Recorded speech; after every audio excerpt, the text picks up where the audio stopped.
Hey guys, so I have a little bit of time. Um, I don't have enough time to really dig into the next steps that we had, which was exploding those balls and spawning them. More sort of gameplay coding. But I do have enough time for sort of a minor adjustment. So the two things that came to mind were either replacing the mock-up cannon that we have with some art. The other thing was the ball explosion particle system. I think I'm going to go with the ball explosion. Um, so let's check that out. I'm going to start in Inkscape. Going to go to File, Document Properties. We need a square. I'm going to do unit pixels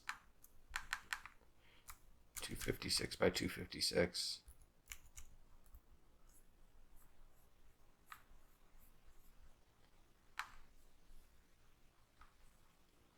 And all we really need is a circle.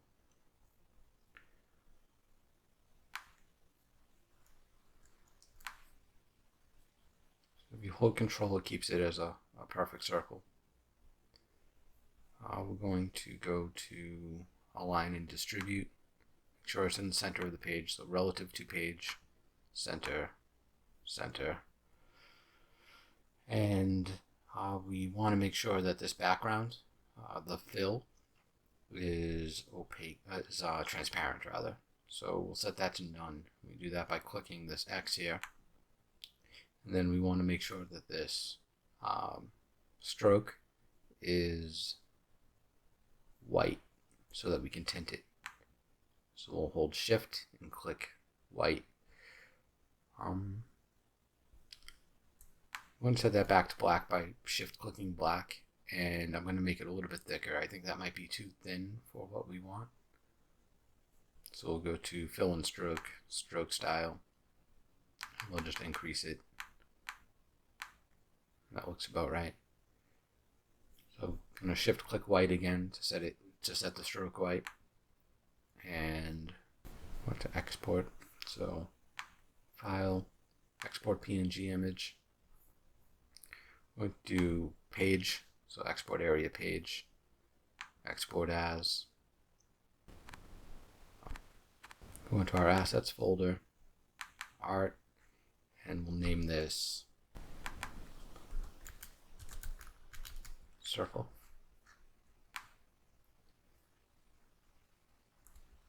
Switch over to Unity.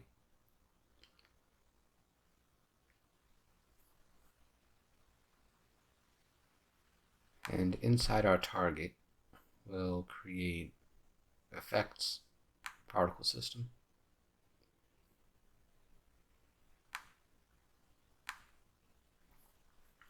So first thing we want to do is make it just one item. No, first we'll make a material. Oh, I'm also noticing that my circle isn't here because I didn't actually push the export button. So I'm going to go back to Inkscape. Click export. And now we should see it in the art folder. Okay. So let's make a new material. I'm going to make a new folder. Create folder. Name it materials. Create material. We'll name this circle particle. In the inspector, we'll set the shader to particles unlit, particle standard unlit. Set the rendering mode to fade. That's what allows it to have a transparent background. And we'll set the albedo to our new art that we just created. So drag circle right into there. And now back in that particle system that we started, we'll go down to renderer, this renderer section here, and we'll select our circle particle. Okay, we want this to be black, so we'll set the start color to black.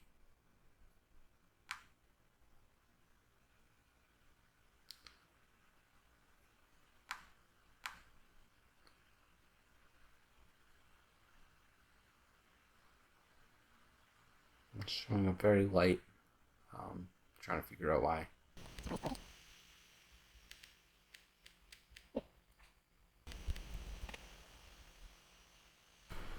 Oh, maybe it's its positioning. Let me just change its Z position to see if it's... Yeah, okay. So, it was too far back. I'm going to bring it forward.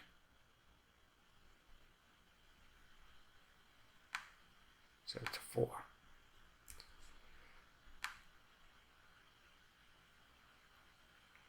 Okay. So we want to change the emission to 0. I'm going to make it a burst of 1. So we'll add a burst. So make sure the time is immediate. Count we'll set to 1. And now when we hit restart, it should create 1. We'll set the start speed, which is the speed here, to 0. That'll make it show up in place.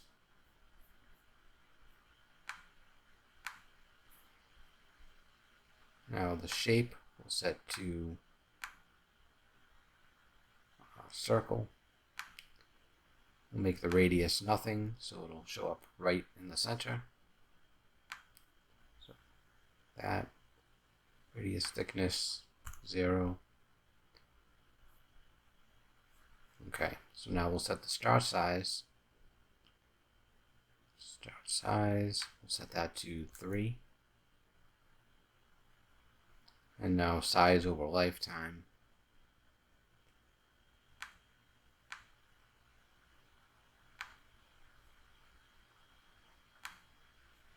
Give that a curve out like this. Okay, we want the lifetime to be much shorter. So start lifetime, let's try half a second, see how that looks. Turn off looping. That way we can just sort of restart it whenever we want to see it. So that seems cool. I kind of want it to fade in quickly and fade away at the end. So I'll do color over lifetime. And I'll set this to alpha 0.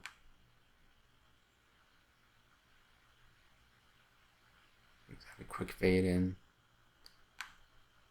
and then at the end fade out real quick. We'll make sure this location is 100%, and we want it to fade out a little bit at the end. So super fast ramp in, super slow fade out.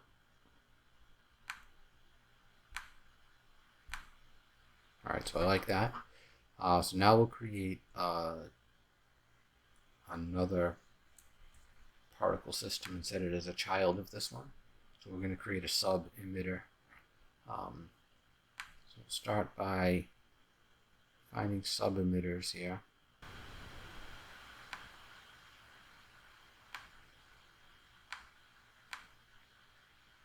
Yes, alright, so it's a category in here. So we'll add in this guy here. So I created this by duplicating this one because I want a lot of the same behaviors. I want it to be sort of a burst of 1 at position 0, like right in the center. But this one I'm going to set to the default particle. So rather than the circle particle we made, we'll choose particle default, or default particle rather. We'll set its start color to white. This will be that sort of flash when it first happens. So I'm gonna real quick turn off the sprite renderer and the value. I'm gonna turn those off just to see this better.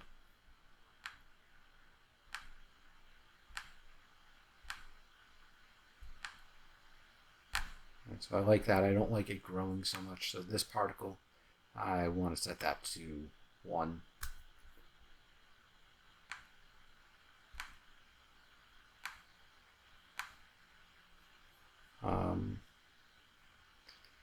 I don't think I want it to change size over lifetime at all, in fact.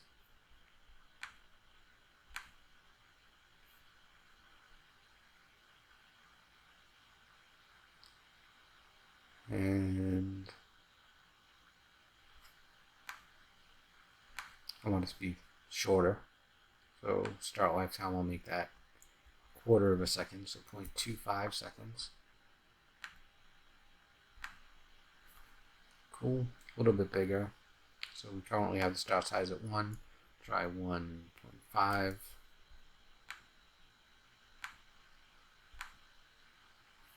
Yeah, that's cool. Make that fade slower on this one, so color over lifetime. I'm gonna just move this one over so that it comes in just as fast, maybe even a little bit slower there too. So it comes in fast and then slowly fades out to nothing. Right, now that it's fading so quick, I'm going to try setting that lifetime to 0.5 again.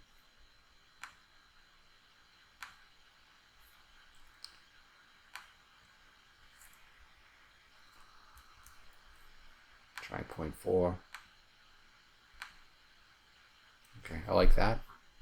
So now I'm going to add another particle system. This one's going to be closer to the default particle system. So I'm not going to copy the one we just made. Instead, I'll create a new one by going to Effects, Particle System. I'm going to add this one as a sub-emitter also. Click the plus button to get another sub-emitter. Drag in the new one.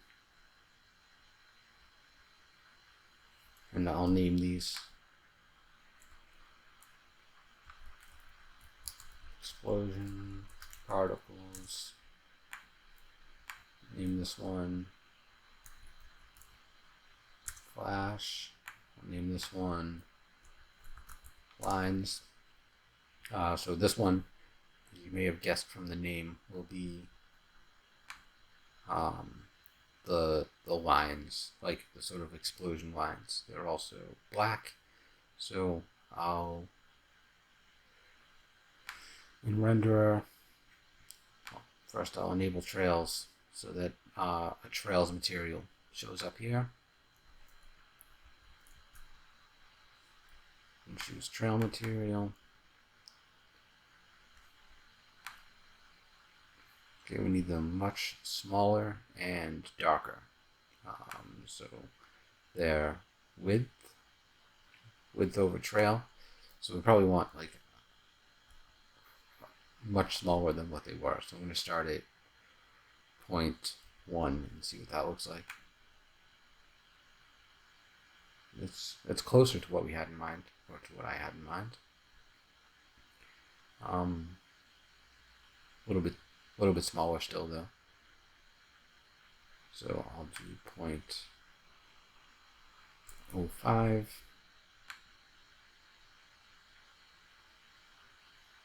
That looks about right.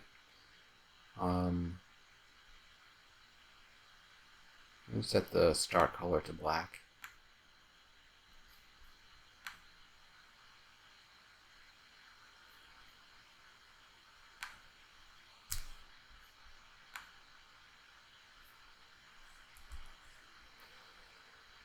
So I also want to hide the actual particles themselves.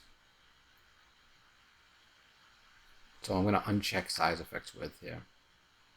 I'm going to set the start size of the particle to 0, and that should make them disappear but not affect the lines.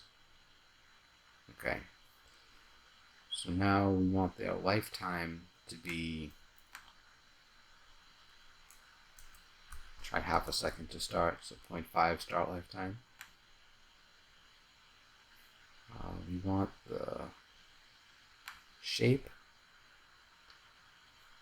I'm going to set that to circle. I'm going to set the radius to 0.5 and the radius thickness to 0. And what that's going to do is it's going to create a circle in the center of the particle system, and along the outside of that circle it'll create these lines. So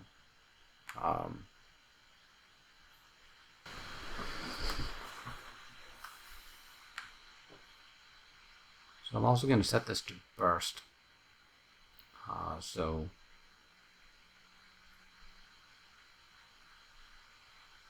Emission, set this to 0. So a burst of, I'm going to guess 9. So it's an odd number. And we want them to spread not so randomly. Burst spread.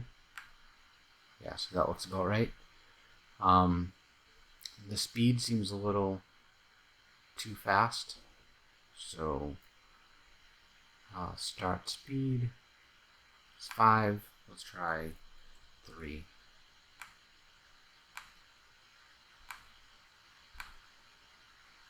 Cool.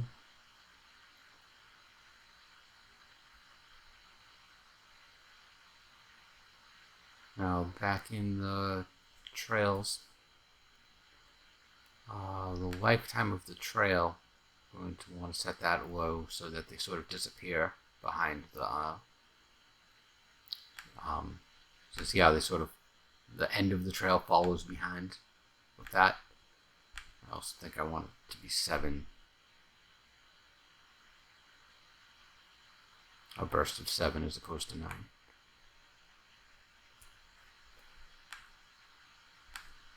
Yeah, that's cool. I'm going to slow them down a little bit more. So start speed 2.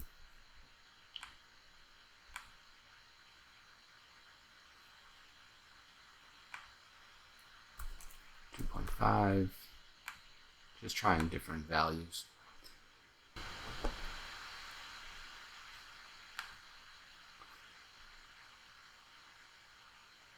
I think I want a random speed, actually. Random between, random within a range. So start speed, what is that again? I think I want to set this to random between 2 constants. Let's see what that 5 looks like. This is kind of cool. I think the circle is a little too big, maybe, so we'll set that to 2.5. I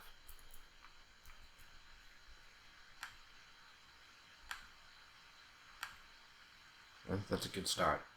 So let's code that up real quick. In target damage,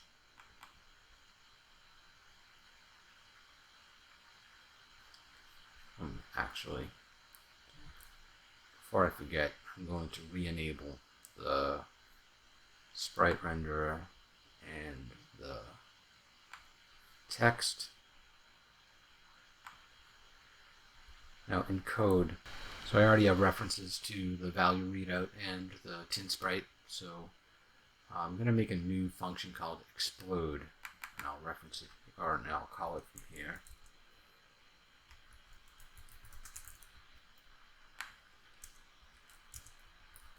Private void explode. So tinSprite.enabled equals false. That will hide the sprite.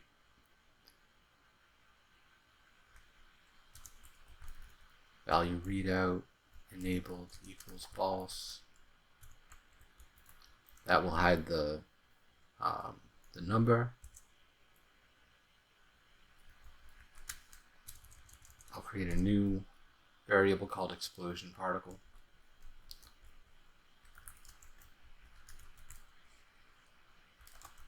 And we'll play that here.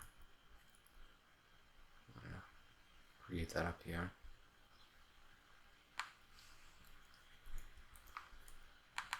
So it'll be a particle system.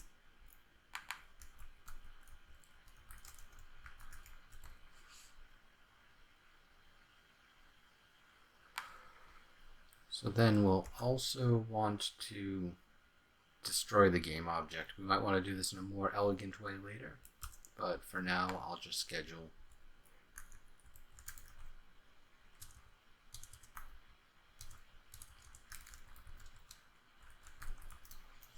a destroy here with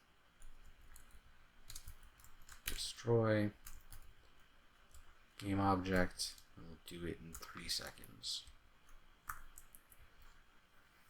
I have a feeling that this will be called multiple times after it explodes. So we might need to check for like is exploded, so we don't call it repeatedly. I'm going to do that just in case. Actually, there's no harm in it. I'm going to create a new variable. Private bool has exploded. Defaulted explicitly to false.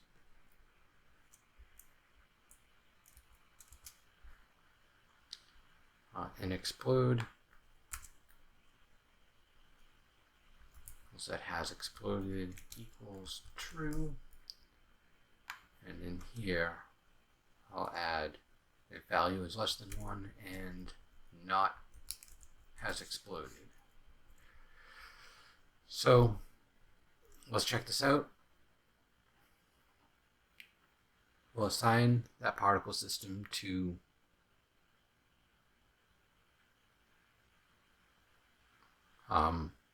I just realized there's one more thing we'll need. We want this explosion to stay in place. Where the explosion occurs, we want it to stay in the sky at that point. Since we're not disabling target movement, it will continue floating and bouncing, which I'll show you what that looks like, I think. Oh no, we still have to assign the particle system. Oh, we also don't want to play on awake here.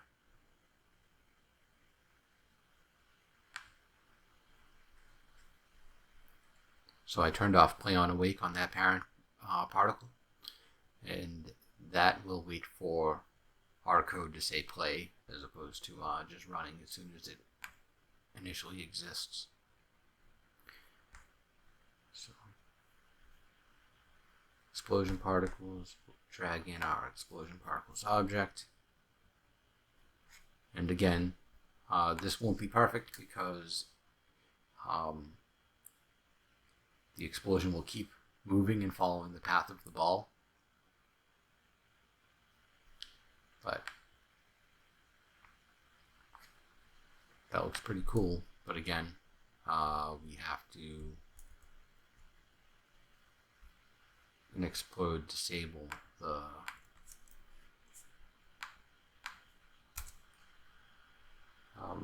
target movement.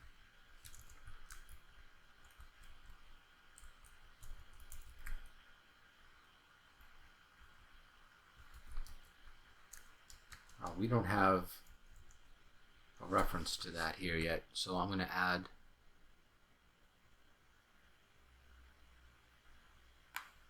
right here.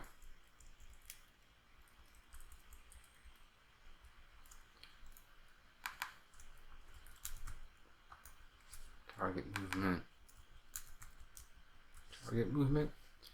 So I'm going to reference that here. Did I name it differently?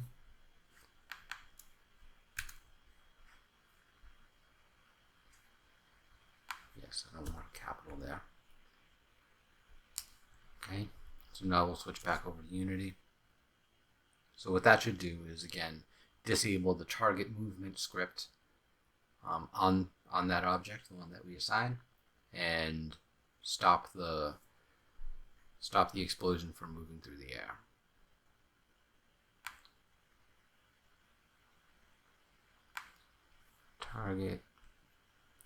target movement. We'll just drag in this target movement here. So now when we shoot this, when this explodes, it should stop in the air.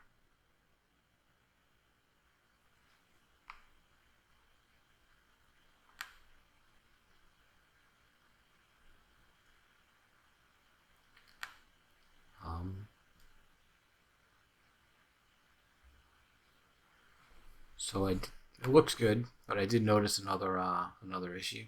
After the sprite disappears, the collider is still there, and as a result, the bullets collide with it and disappear, even though there's nothing really there for the bullets to be colliding with visually. So we'll have to do one more thing.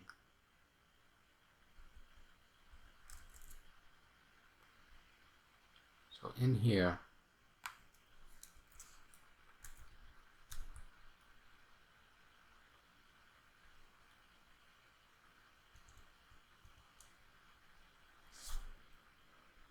let's create a reference to the collider.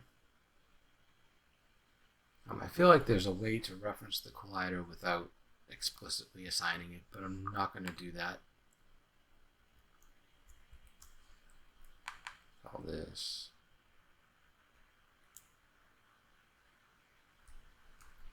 Circle collider 2D.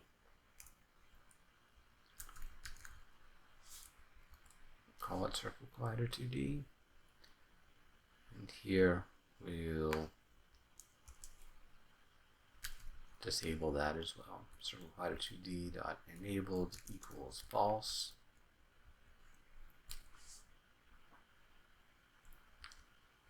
Go back to Unity and assign that.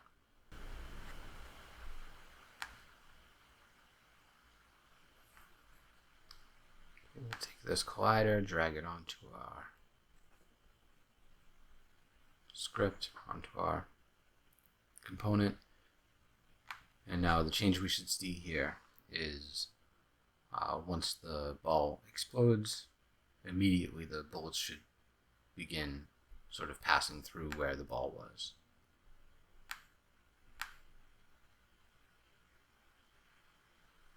And that's good. I'm tempted to implement some haptics right now because when that particle system plays, there's a vibration that I think is cool, and I kind of want to install it and try it and see how it feels. But we'll add that later. One thing I noticed about this game is all of the particle systems are like one syllable. It's just sort of like a poof or a whoop, you know. It's like nothing that has any extended duration or looping. It's always extremely fast, and there are sometimes 10 of them happening within a second. So this is the first one of those that we've done. I think we have a lot of them in our future. But this one feels good. I think it's the right track. Looking forward to seeing it happen multiple times with multiple balls in real gameplay, and that should be coming pretty soon. Our next video will be actually creating some type of game flow. So I think that's it for now. See you then.